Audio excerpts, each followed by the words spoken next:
So Ruin is out, and the general consensus of the community seems to be that it's pretty good. I could review it, but I feel like my insights on it aren't all that different from most people, so instead I wanted to make a video to bring attention to something in the game's lore and environmental storytelling that no one is talking about.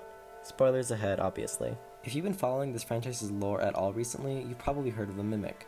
But in case you haven't, or want a clear, concise, and to the point refresher about it so you can understand the actual theory part of this video, it's what we seem to face at the end of the game. It likes to play dress up, and it mimics Gregory's voice and lures Cassie into releasing it. It's an animatronic that runs on a mimic program, an AI that learns from its surroundings and what it sees, and then replicates those behaviors. There are actually multiple versions of this mimic program, as seen in the books. Essentially, a Fazbear engineer named Edwin, who is implied to be a stand-in for Henry Emily, makes the mimic animatronic and its program so it can learn from his child and play games with him. Edwin's child ends up dying, and Edwin takes his anger out on the mimic and then leaves. The community seems to be divided on whether Edwin is an actual character in the canon lore or just a representation of Henry in the books. I personally subscribe to the idea that it simply represents Henry. Either way, later, Fazbear Entertainment comes by and picks up the mimic, shipping it to the Pizzaplex. This little room with broken glass and level 10 security door, a security level impossible to get in the game, is probably where it was kept. You might be wondering how all of this ties into the games. Most theorists believe Henry created the mimic first, for his daughter Charlie, who later possessed the puppet after she died. Later, that actual code, the program that Henry's mimic creation ran on, ended up in Help Wanted, where it learned from all of William Afton's habits and murders and became Glitchtrap, an AI now replicating his actions.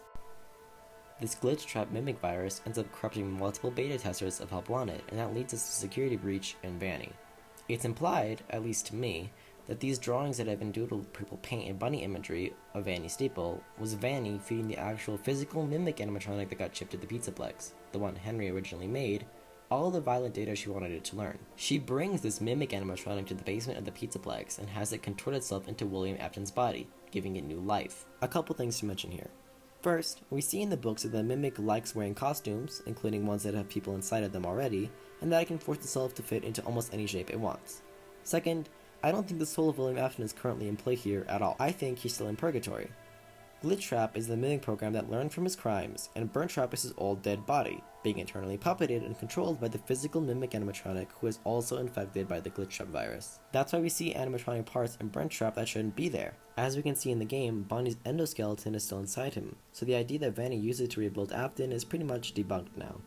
So with the mimic program still manifesting as a Glitchtrap virus, and Burntrap just being a mimic that shoved itself into Afton's corpse, we still have one other kind of mimic to discuss, Tiger Rock. And Tiger Rock is arguably the most important part of this whole mimic situation. Now, in the books, Tiger Rock is a version of the mimic program that looks like a white tiger with one blue eye and one green eye, and it's in charge of all the Pizzaplex's systems.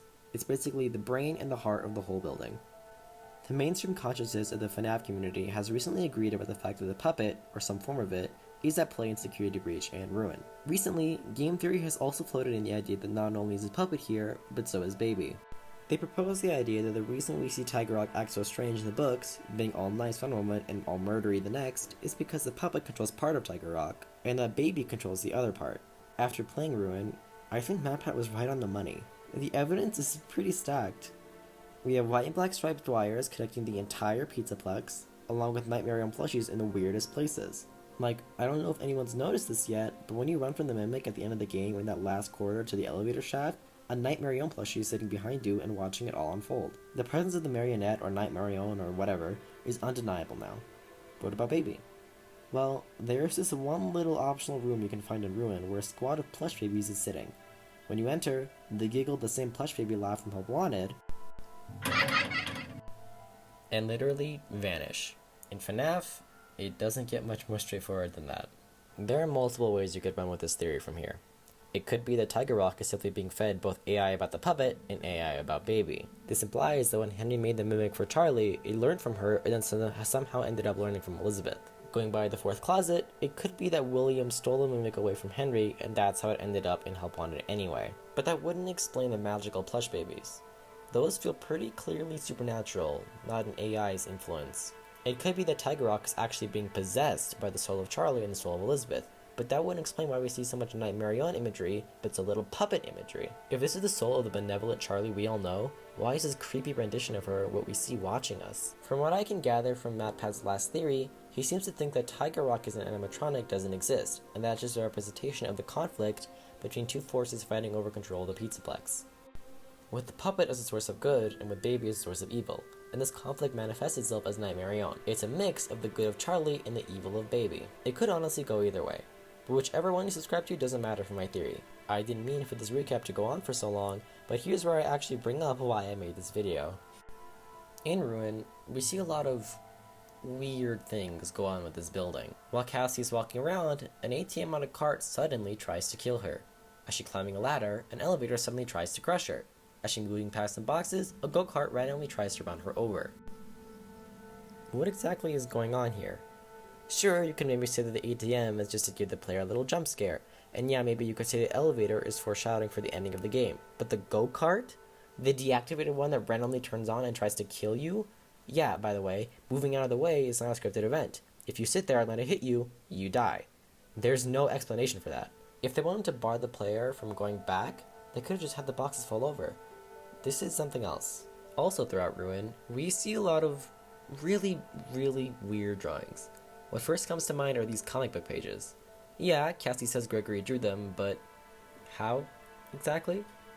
It could just be the devs' way of telling us which ending is the right one, sure, but also they make it pretty dang clear through unmissable stuff during the game, like this broken Princess Quest machine with the princess's sword impaling it, or Freddy stuck in the fast cave with his head gone. And one of the endings shows Gregory escape with Vanessa, and in another he mentions one of his friends has the schematics for the whole Pizzaplex, probably Freddy. These comics with these on-the-nose constant captions did not need to be here to explain the right ending. Regardless of what Cassie says, I don't think Gregory drew these necessarily. Think about it, when in the game would he have had time to draw these? But even if he did draw some of them, he couldn't have drawn all of them. In fact, the one drawing Cassie does not attribute to Gregory is the one with the blob and burn trap, which is, interestingly enough, basically the one drawing you can't explain how Gregory would know how to draw. All the other ones may be a weird and unnecessary way to discredit other endings, but at least you can make an excuse for why Gregory drew them. Like, oh, Gregory drew himself being caught by Vanny, or he drew himself hugging Freddy. But there is no canonical excuse for Gregory drawing Burn Trap or the Blob. Which is why I think someone else drew them, but we'll get to that later. The drawings I find stranger still are these arrows. Why are they here? They all point Cassie to her goal, and they feel so on the nose, I don't think they're here just for gameplay purposes. If these were here in Security Breach, I wouldn't question them. The Pizzaplex back then was huge, and people easily and constantly got lost. But Ruin is a series of tiny enclosed spaces with basically one direction to go. I kind of find it hard to believe most people would have needed these to not get lost. So, to sum up, we have parts of the Pizzaplex that try to stop or kill Cassie, and parts of the Pizzaplex that seem to be guiding her or giving her new information. Both of these forces seem to leave plushies as their calling card. I think, whether or not Tiger Rock is real, or if it's just an AI replicating both Charlie and Elizabeth, or it's a literal souls in charge of the system, it seems clear that there are two opposing forces at work here. One of them wants to stop Cassie from reaching her goal one way or another, and the other wants to push her forward. To be frank, I have no idea which is which. You could say the puppet is trying to stop Cassie because it knows she'll end up releasing the Mimic, and that Baby is egging Cassie on because she wants Cassie to release the Mimic. Or you could say Baby is trying to kill Cassie because she's a force of good and might end up somehow stopping the Mimic or the glitched up virus, and that the puppet is helping her along to do that. I'm leaning towards the latter, but I'll get into why in my next video. I think the puppet was the one that drew the comic of Burn Trap because all of its plushies are set up like they are observing the events of the game, like the one I mentioned watching the final chase sequence unfold. You probably won't know more until the next game or DLC though. That'll be it for this video.